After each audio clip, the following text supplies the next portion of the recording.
In today's lecture, we are going to study the Indian modern drama Tughlaq, written by Girish Karnad. Here is the image of the Girish Karnad.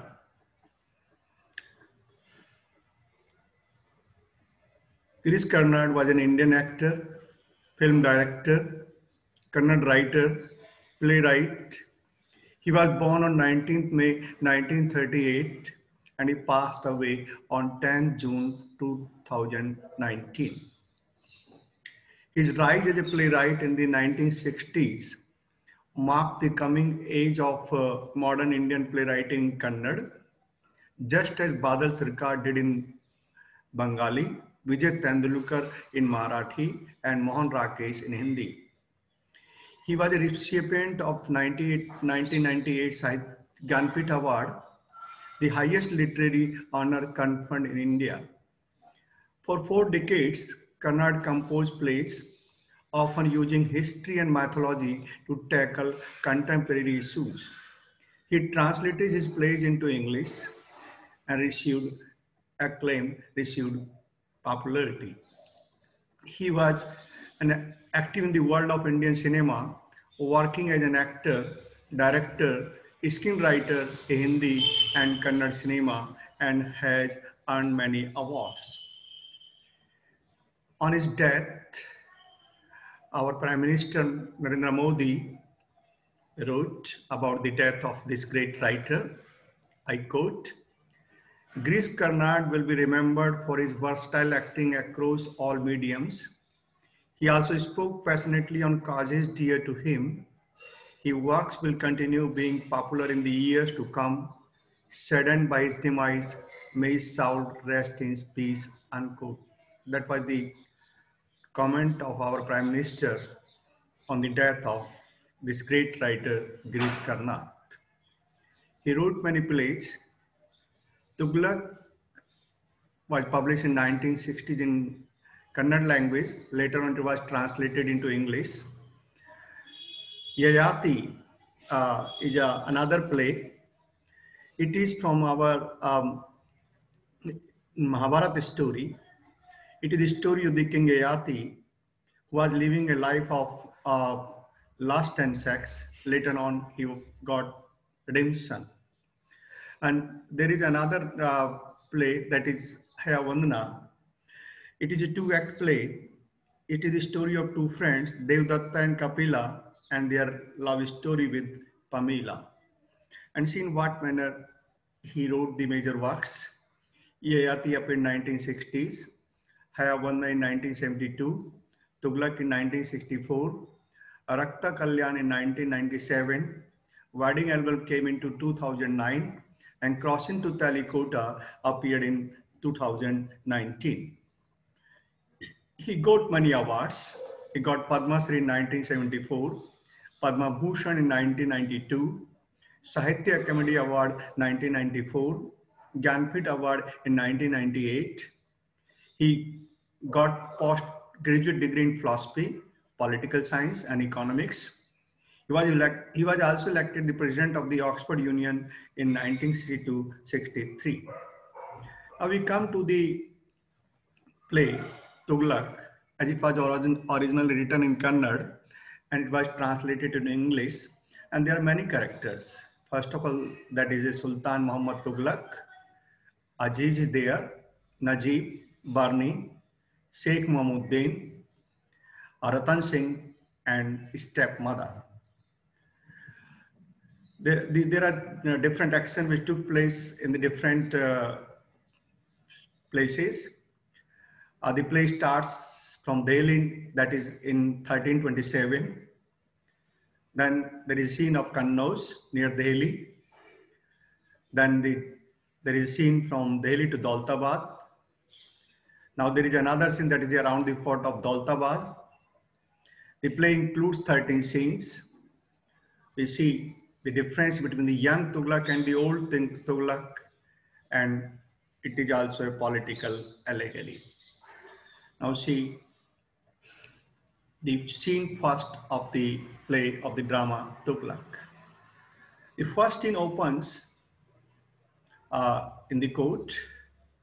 There's the office of the Chief Court of Justice in Delhi.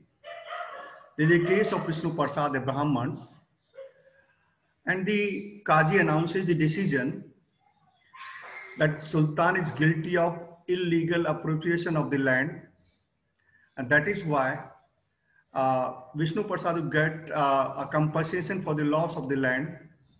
He would be given a grant of 500 silver dinars from the state treasury, and he was also given a job in the state.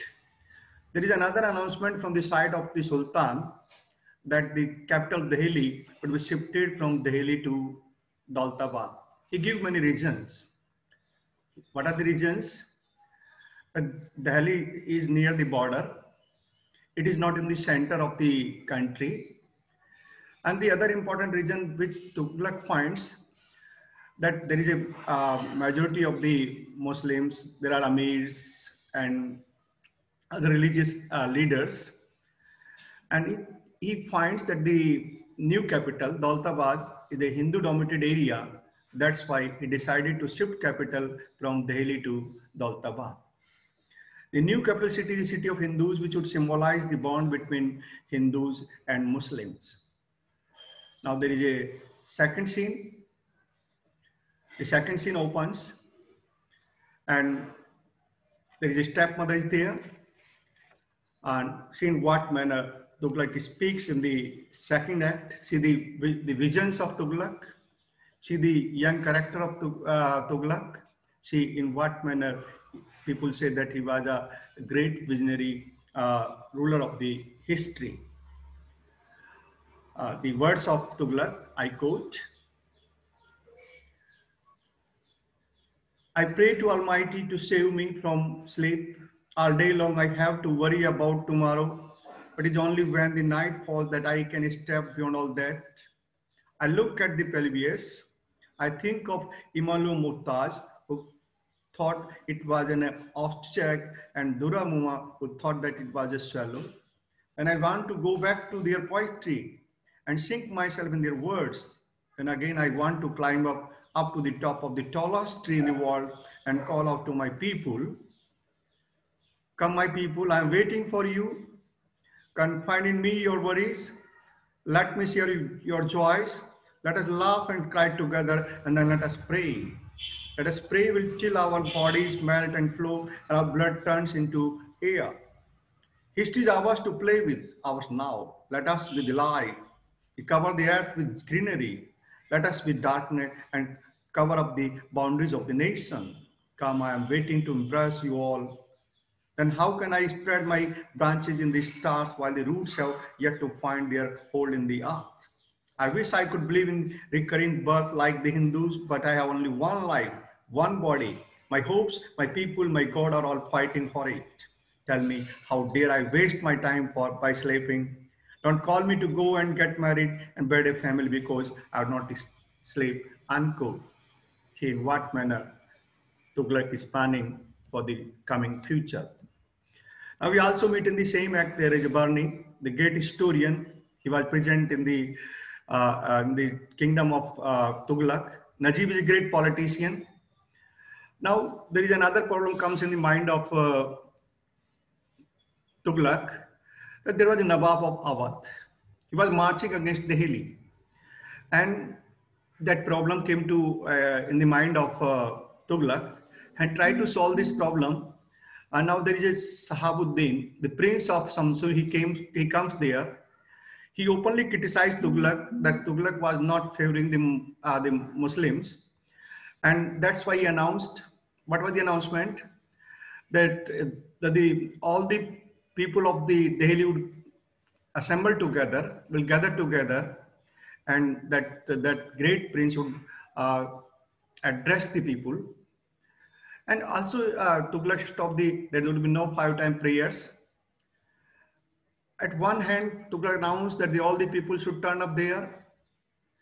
But actually, Tughlaq gave the silent orders not to join the meetings. And the plan of Sahabuddin failed. Now when he comes to know that Nawab of Awadh is marching on Delhi, That's why he appoints him as for negotiation with the Nawab of Awadh. He was surprised, but Tughlaq proposed that he could go there wearing the dress of the Sultan, and the forces of Nawab would take him as a Sultan, and the problem would be solved. What happens in the battlefield? Uh, Tughlaq was hidden there. Both the armies were in front of each other. And at one side, that Sahamuddin was giving the proposal of peace, but Tughlaq gave the order silently attack.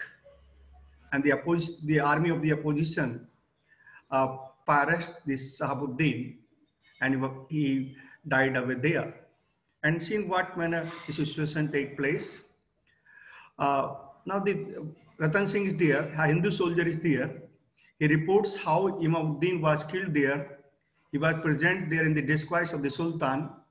Ratan Singh comments about the behavior, about the tricks of Tughlaq. I quote, "I have never seen such a scoundrel like your Sultan. He murders a man calmly and then actually inspires the feeling of guilt," unquote. And he says that Ratan Singh says that it was the bloodiest massacre whatever is seen at the battlefield. Now we come to the scene 5th and 6th. Now Ratan Singh and Sahabuddin plans to murder Tughlaq at the time of prayer. The plan was worked out, but the conspiracy failed. Sultan ordered to make public announcement that there was a rebellion at the court, and Sahabuddin tried to save the Sultan, and he became martyr while defending the Sultan. Actually, Sahabuddin was killed there, stabbed there by Tughlaq himself. Sultan is unhappy. He speaks to Barni that, I quote, "Our prayers too are ridden with diseases," unquote.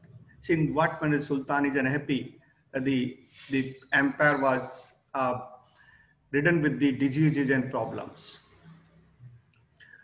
Now he gave the order that the capital would be shifted from Delhi to Daulatabad. There were certain arrangements, but arrangements were not full. The arrangements were not sufficient. And in what manner Aziz was present in the Vishnu Prasad Brahman was present in the disguise of Aziz, and a Hindu woman was kneeling before him. He was talking about bribe. The situation was not good. There were corpses after corpses. There were no decent burials for the dead ones. And Brahman becomes Aziz and finds career in politics. He comments to Najib that, what I quote, "It is a beautiful world, wealth, success, position, power," unquote. On the other hand, Tughlaq gave the order of demonetization. Whatever we think that what is demonetization, our Prime Minister Modi also announced the demonetization of the currency. Even at the time of Tughlaq announced that the bronze currency would be replaced with the silver ones, and became a failure.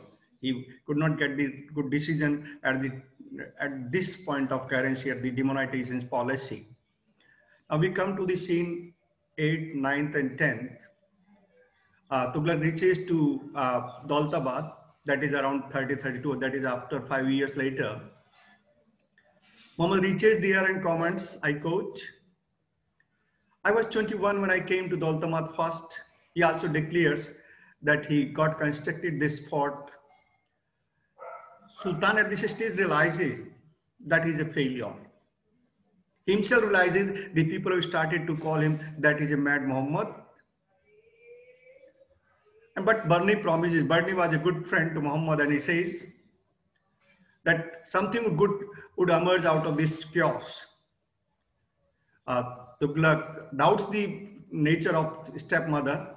That's why he also stepped the stepmother. And Barni goes to Baran, his native place. There was famine. People were hungry. Now, in this situation, Muhammad is left alone. History counts the failures of Tughlaq. Now we see in what manner the play is written. People say that it is a political allegory.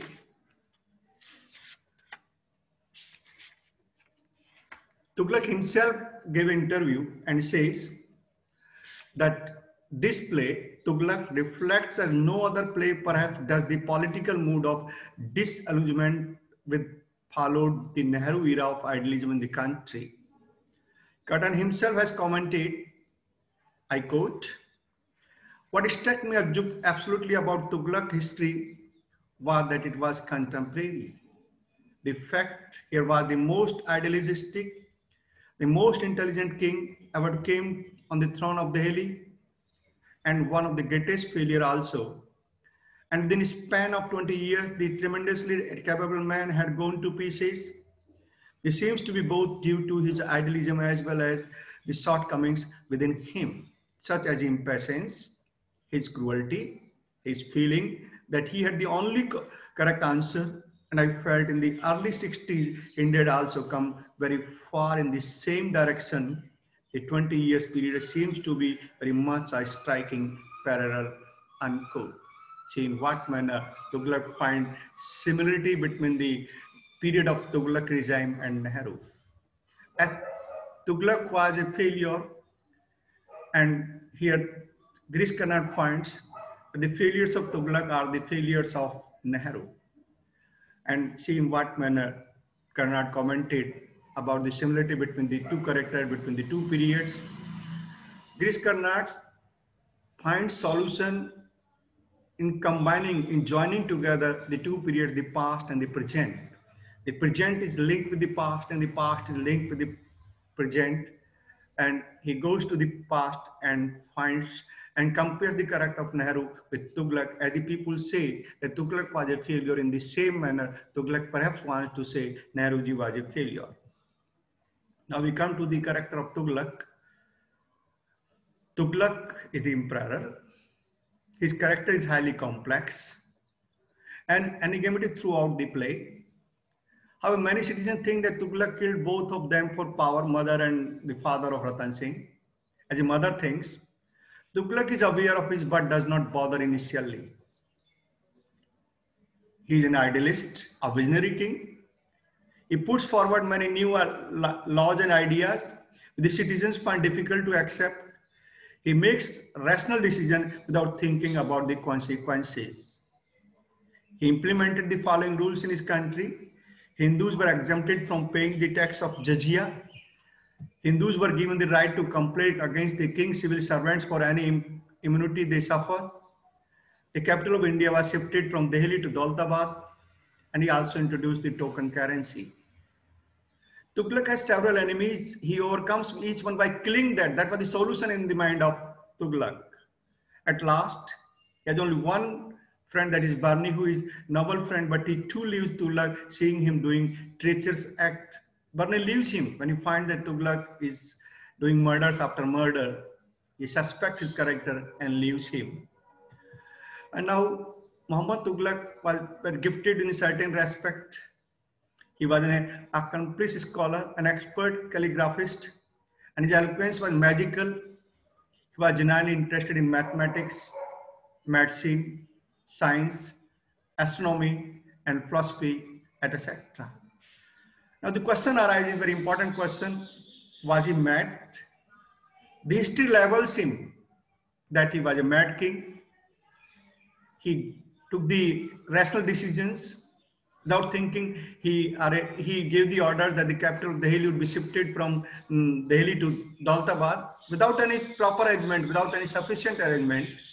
He gave the regions were not sufficient. Sometimes gave the orders that the prayers, Nawaz, would be stopped. Sometimes gave the orders that the prayers would be started. He was not sure which act is to be done or which act is not to be done. He also introduced the token currency. That became a failure. He gave the orders that the bronze currency will be exchanged by the state treasury with the silver coins. See, the silver coins might have been given in place of the bronze currency. That was a failure, and that's why we can say that he was a mad king. In this manner, we say in what manner Girish Karnad is talking about the failures of Nehru by taking the example of Tughlaq, the great emperor of the history that is around of 14th century. Thanks.